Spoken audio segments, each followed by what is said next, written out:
Oke, assalamualaikum warahmatullahi wabarakatuh. Waalaikumsalam warahmatullahi wabarakatuh. Apa kabar semuanya? Baik. Masih semangat tak siang belajar? Baik. Alhamdulillah. Kalau masih semangat, kita mulai untuk belajar. Ketua kelas atau yang mewakili silahkan disiapkan. Siap, Prof. Sebelum belajar, mari kita berdoa. Berdoa dimulai.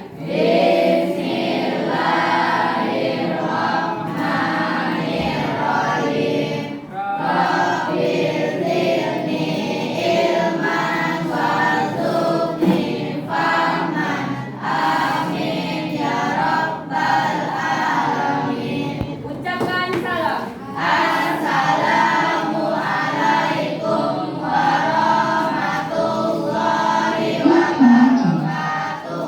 Salam warahmatullahi wabarakatuh. Siapa yang tidak hadir?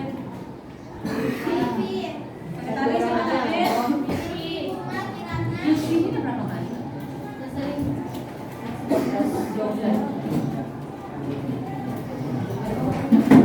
Kirana? Mimpi apa? Kirana? Kirana apa? Mimpi. Kirana apa juga? Ada lagi? Bunga? Bunga apa? Ada lagi? Meliza enggak? Neliza apa? Apa? Ada lagi? Enggak. Oke. Baiklah, untuk pertemuan hari ini kita melanjutkan materi pertemuan sebelumnya tentang bab ketiga apa? Struktur bumi dan perkembangannya. Nah, pertemuan kemarin kita sudah membahas tentang struktur bumi. Ya, jadi untuk pertemuan hari ini kita akan membahas tentang gempa bumi. Nah, anak ibu semua silakan buka buku cetaknya. Halaman berapa? Gempa bumi.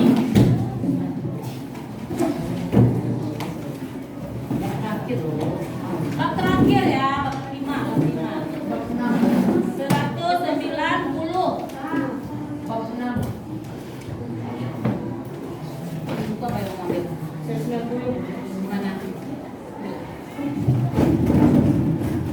Apa di bab ini? Biasa saja. Ya, menjadi pengantin. Dua punya. Halaman 190 tentang gempa bumi. Silakan dibaca. Ibu kasih waktu 5 menit nanti siapkan satu pertanyaan untuk ibu. Oke, Bu. Ya, baca.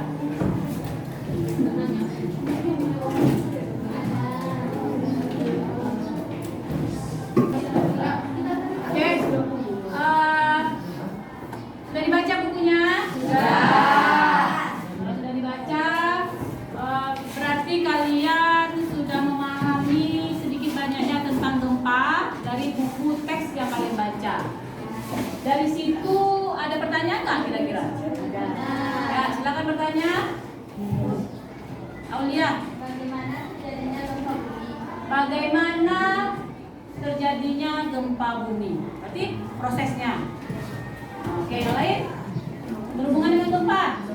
Bagaimana terjadinya gempa bumi? Yang berhubungan dengan terjadinya proses gempa bumi dulu. Ada?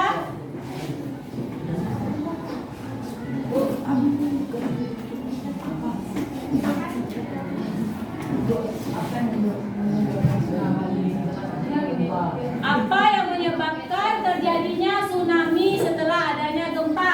Oke. Terus kita jawab itu dulu ya. Untuk menjawab pertanyaan dari Aulia dan Al-Faridi.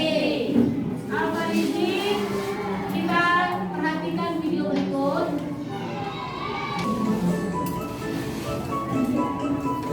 Halo Sobat BMKG, kalian pasti tahu dan pernah merasakan gempa bumi di mana tiba-tiba kita merasakan getaran atau merasakan seorang bergoyang, melihat lampu-lampu bergoyang atau jendela kaca bergerak. Sungguh bikin panik ya. Namun kalian tahu nggak kalau Indonesia merupakan salah satu negara dengan aktivitas kegempaan paling aktif di dunia. Ini dikarenakan posisi geografis Indonesia yang terletak di tengah-tengah daerah Cicalengka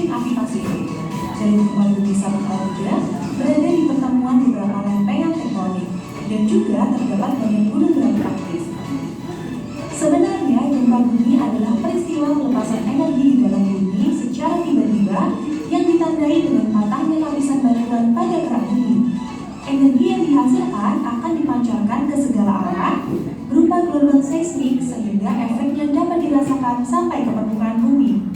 Apa tadi? Adanya apa tadi? Terjadinya apa? Energi. Tantangan. Ya, tantangan dari lapisan bumi karena adanya energi dari perut bumi. Kemarin kan sudah kita belajar tentang struktur bumi. Berarti di dalam bumi itu ada lapisan-lapisannya, ada bumi, mantel bumi, dan segala macam. Nah, pada proses terjadinya gempa itu lempengan bumi ini bergerak karena dorongan energi dari bawah. Ya. Gempa bumi runtuhan. Gempa bumi tektonik. Gempa bumi vulkanik. Dan gempa bumi buatan. Salah satu gempa yang sering terjadi di Indonesia adalah gempa tektonik. Gempa jenis ini disebabkan adanya pergerakan lempeng karena panas dari inti bumi yang menjalar ke atas disebut sebagai arus konveksi. Aliran panas dari inti bumi menyebabkan kerak bumi mengalami pergerakan sehingga di beberapa bagian mengalami pecah atau patah. Adapun karakteristik gempa bumi tektonik adalah berlangsung dalam waktu yang sangat singkat dan cepat. Lokasi kejadian tertentu di sekitar batas lempeng dan sesar aktif. Akibatnya dapat menimbulkan bencana, berpotensi terulang kembali, belum dapat diprediksi, dan tidak dapat dicegah, tetapi akibat yang ditimbulkan dapat dikurangi. Dampak langsung dari gempa bumi adalah getaran atau goncangan yang kita rasakan, kerusakan bangunan, likuifaksi, tanah terbelah, dan tsunami. Dengan mengetahui potensi, karakteristik, dan dampak yang ditimbulkan gempa bumi, maka kita harus selalu mempersiapkan diri dan menekan dampak yang ditimbulkan.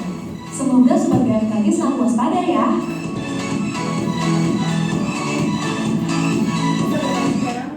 Nah, itu tadi penyebab terjadinya gempa bumi. Indonesia ini merupakan negara dengan langganan gempa paling sering di dunia, ya enggak? Ya.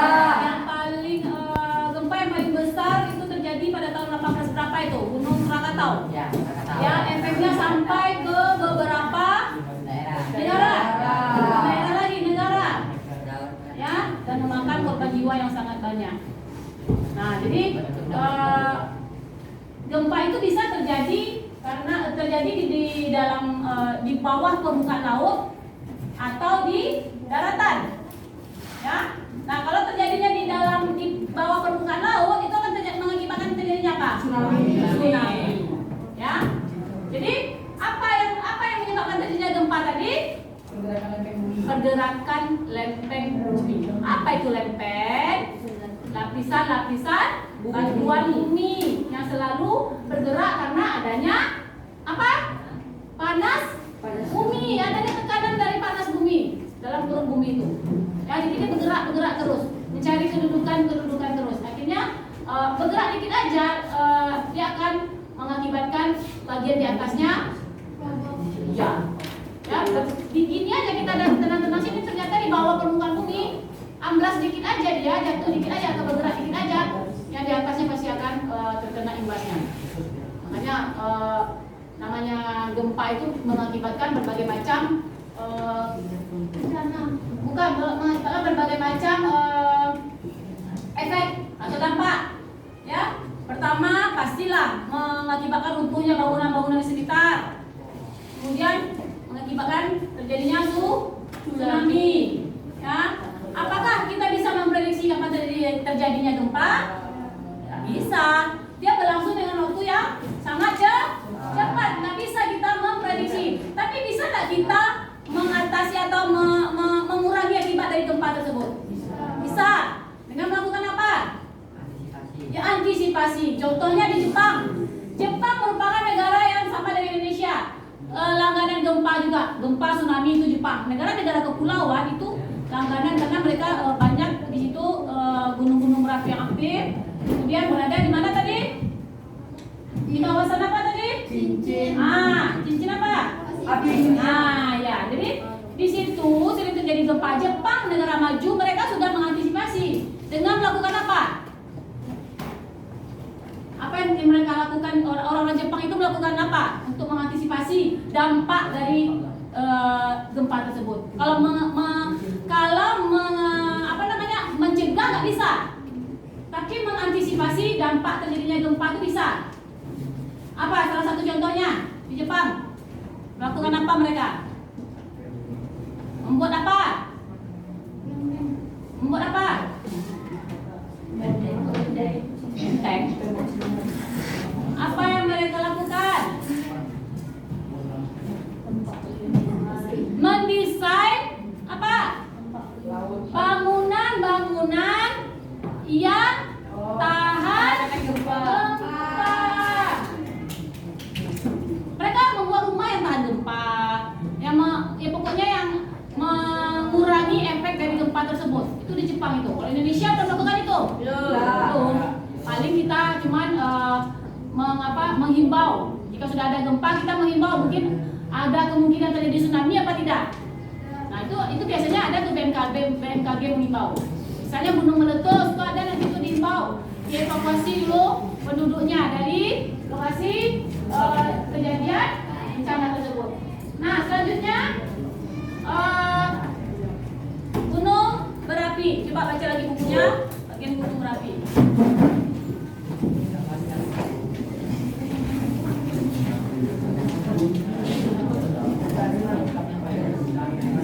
Kasih waktu 3 menit baca tentang gunung berapi ya.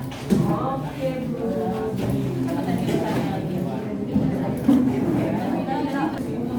Oke, udah dibaca bukunya? Sudah. Nah, ada pertanyaan nggak tentang gunung berapi? Ada. Ya, kamu coba siapa? Dimas. Apa pertanyaannya? Bagaimana terjadinya letusan gunung berapi? Bagaimana proses ya? Terjadinya letusan gunung berapi. Nah, untuk menjawabnya kita lihat lagi video berikutnya.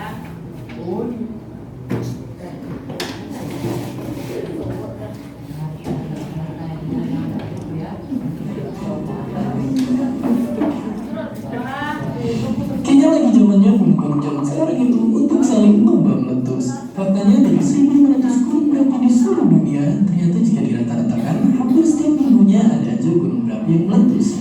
Tapi pertanyaannya, kenapa gunung berapi itu perlu meletus? Apakah gunung berapi itu memang perlu meletus seperti halnya anak ABD yang baru meletuskan jerawatnya? Pendeknya, semua itu terjadi karena adanya tekanan dari bawah yang membuat gunung kemudian meletus. Tapi kenapa ada tekanan dari bawah? Tekanan dari bawah itu ada karena jauh di dalam isi perut bumi tersimpan sesuatu yang sangat panas. Jauh lebih panas dari goyangan dangdut yang suka ada di YouTube. Nah, karena itu panas banget, singkatnya panas itu yang memberikan tekanan ke atas yang kemudian membentuk gunung berapi, dan saat gak bisa nahan tekanan lagi, maka gunung berapi akan meletus. Kekuatan yang dikeluarkan saat letusan pun nyatanya bisa sangat dahsyat. Contohnya letusan Gunung Krakatau yang terkenal sangat ganas. Tapi itu pun belum yang terbesar. Masih banyak gunung-gunung lain di dunia yang letusannya jauh lebih besar. Di mana fakta uniknya beberapa yang terbesar ada di Indonesia, dan mungkin akan jadi bahasan di episode lain selanjutnya. Nah, meskipun begitu, tapi ternyata nggak semua gunung berapi itu kayak Krakatau. Ada juga gunung lain yang bisa tetap stay cool waktu lelehan dan perut bumi keluar dari kawahnya, yang bahkan beberapanya bisa ditonton dengan santai. Perbedaan ini bisa ada karena beberapa faktor pemicu letusan gunung berapi. Makanya bentuk gunung berapi beda di Indonesia, beda juga di Hawaii. Tapi tetap aja, kayaknya pas melihat semburan magma keluar dari kawah gunung bikin kita merinding, takut kegoreng. Tapi tunggu dulu. Percaya saat musibah terjadi bukan lahar panas lagi membuat banyak orang mati, tapi justru semburan awan panas khas gunung berapi di Indonesia lah yang membunuh banyak orang saat musibah. Dengan kecepatan yang mendekati kecepatan suara dan suhu yang bisa mencapai 1000 derajat Celcius, pasti tidak ada satu orang pun yang bisa selamat dari bencana. Dan untuk melengkapi episode kali ini biar puas, tonton juga simulasi eksperimen gunung berapi meletus di channel Koharu TV biar makin kebayang bagaimana proses gunung meletus. Jadi balik lagi, setelah tahu bahayanya, jangan ikut nekat untuk melakukan hal yang aneh sama gunung berapi. Seperti biasa, terima kasih.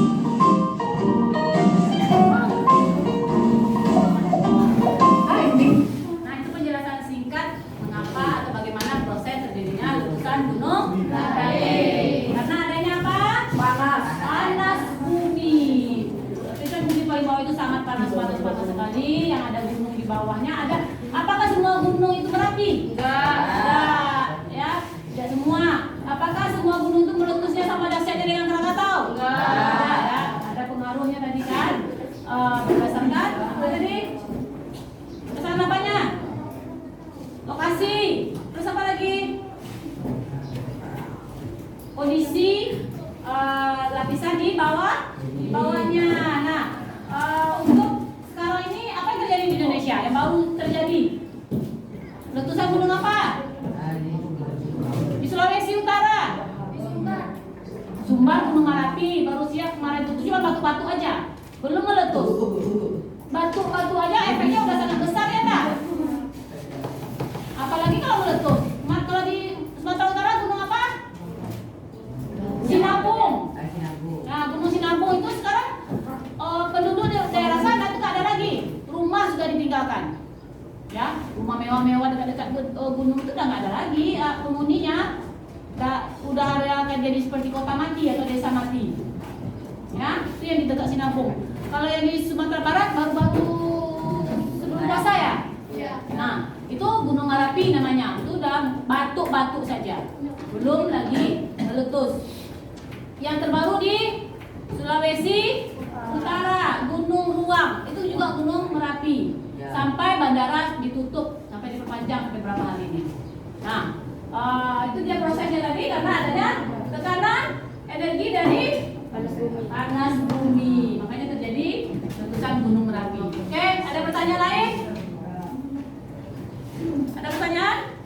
Ya, Nabila. Silakan bertanya. Besar suaranya. Apakah sebenarnya gempa itu terjadi karena pergeseran air bumi atau azab dari Allah? Nah, apakah gunung atau gempa bumi atau gunung meletus itu memang terjadi karena proses adanya pergeseran dan panas bumi atau karena azab dari Allah katanya? Apa yang sering kalian dengar kalau terjadinya gempa? Komen-komen orang biasanya. Terjadinya kiamat. Hah? Terjadinya kiamat. Terjadinya kiamat. Terus yang lain? Ada Allah. Azab Allah. Terus apa lagi? Banyak maksiat katanya. Apa lagi? Banyak dosa. Makanya dikasih apa sama Allah? Bencana.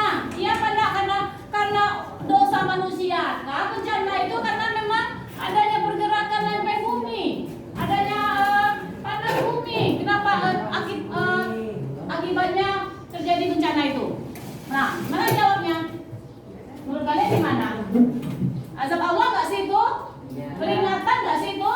Atau sekedar geser-geser gerak-gerak dikit aja bumi ini tanpa ada campur tangan Allah? Mana? Ada campur tangan Allah. Kun fayakun. Terjadi maka terjadi. Tanpa campur tangan Allah, semua tidak akan bisa terjadi. Kita lahir karena Allah. Jadi kata Allah jadi itu. Ya? Tabrakan kata Allah tabrakan tuh. Ada yang bisa menghindari? Nah, bagaimana apalagi alam semesta yang diciptakan oleh Allah. Semua diciptakan oleh Allah. Kalau Allah berkehendak maka akan terjadi. Memang dia bergerak tapi keinginan atau kehendak dari Allah. Apa itu? Kok misalnya nih di sana kayak di Aceh. Aceh itu kebanyakan Islam ya. Walaupun ada juga yang non Muslim di situ.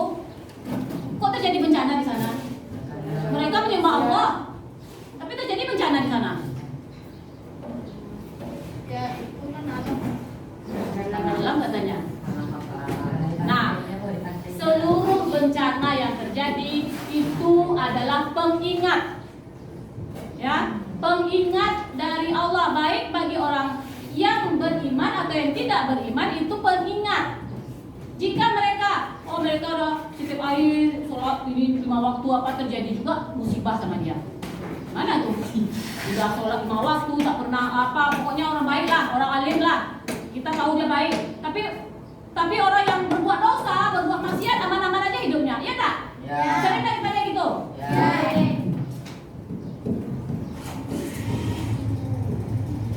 Sering tak kita lihat orang yang banyak maksiat, banyak berbuat dosa, malah kaya raya.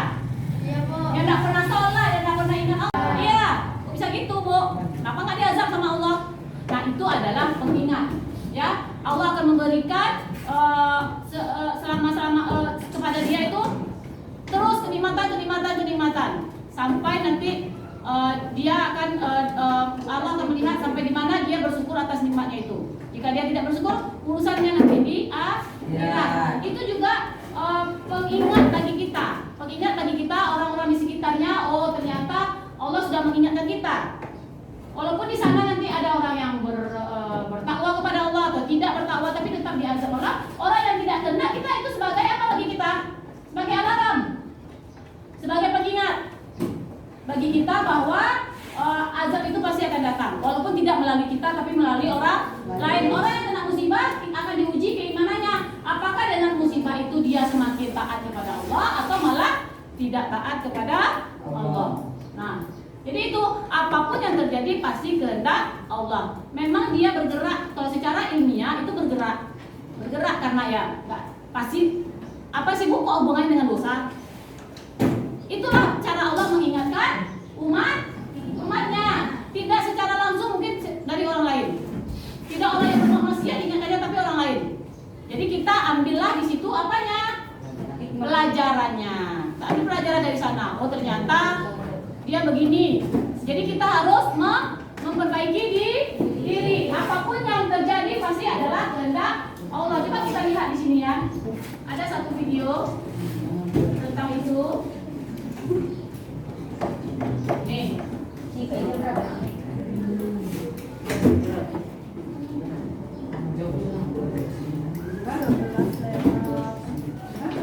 Disconnected.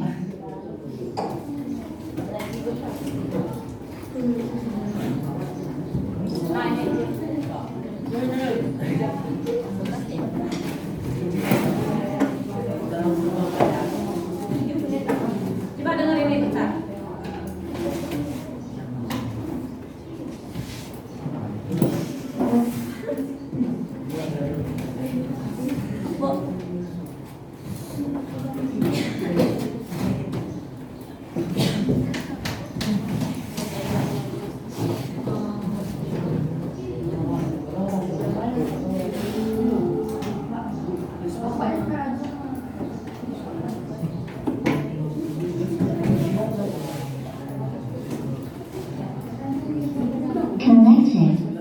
Is there any relation the women seeds and the disaster? Okay, Assalamualaikum warahmatullahi wabarakatuh. My name is Nahazani binti Shegawat.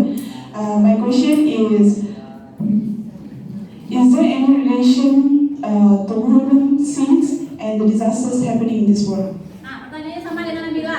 Apakah bencana alam itu karena dosa manusia atau memang karena peristiwa alam aja gitu? So I didn't get your question right. Is there a relationship between women?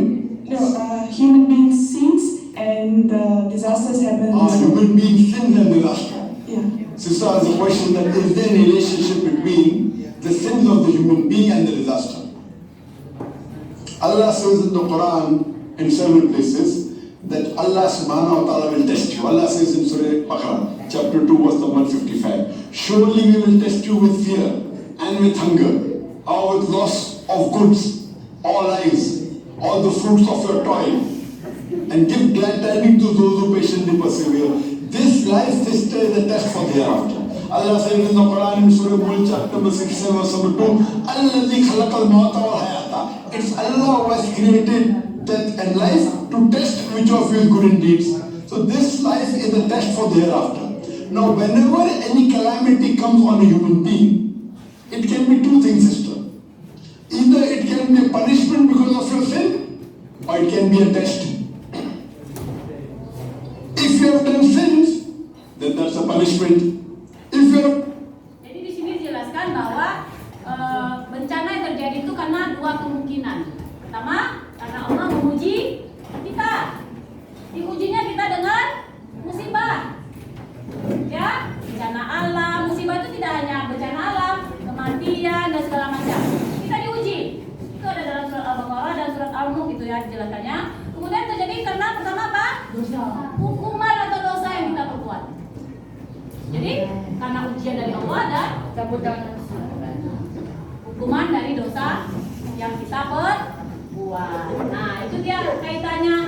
Jadi tidak ada apapun yang terjadi tanpa izin Allah. Jadi jangan kalian mengira gempa ya gempa aja, karena bergerak bumi aja bukan ada campur tangan Allah, salah. pasti semuanya ada campur tangan dari Allah. Nah, jadi makanya nggak bisa kita pisahkan antara sains dengan agama. Nggak bisa. Oke? Ada pertanyaan lagi? Ada? Ada pertanyaan? Enggak ya? Berarti untuk materi ini selanjutnya kalian baca di rumah. Nanti jika ada pertanyaan lanjutan, silakan disiapkan pertanyaannya. Untuk bab terakhir ini, KPS-nya sudah dikerjakan? Sudah ada diperiksa? Belum ya? Berarti hari apa kita periksa? Minggu depan orang kelas 6 ujian ya? Ya? Belum ya? Dua ya enggak? Ya, kamu belum. Berarti minggu besok kita periksa dulu apa? LKS sama tugas-tugas. Hari apa tuh? Oh gini, kita kan tanggal 6 anak kelas 9 sudah ujian. Habis itu minggu depannya baru kalian masuk. 2 minggu lagi kita belajar. Cuma 2 minggu lagi kayaknya. Habis itu kalian ujian bulan Juni. Ya, berarti selesaikan sampai terakhir LKS-nya di rumah. Nanti kita tinggal meriksa-meriksa dan input nilai saja. Ya, terus pemulangan-pemulangan dan pembahas-bahas soal. Oke? Masih ada pertanyaan? Untuk belajar kita hari ini semoga bermanfaat. Ada manfaatnya enggak? Manfaatnya bisa diambil apa? Yang bisa diambil apa?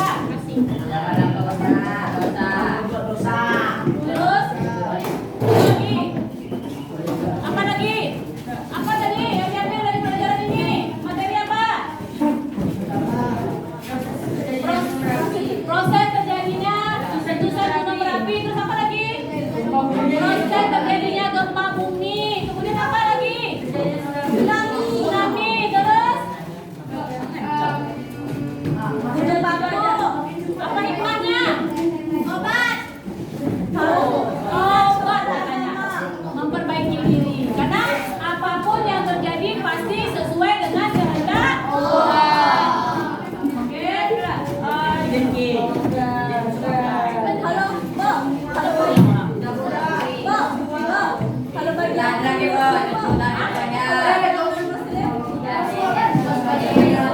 Alkitabnya juga ada. Sudah.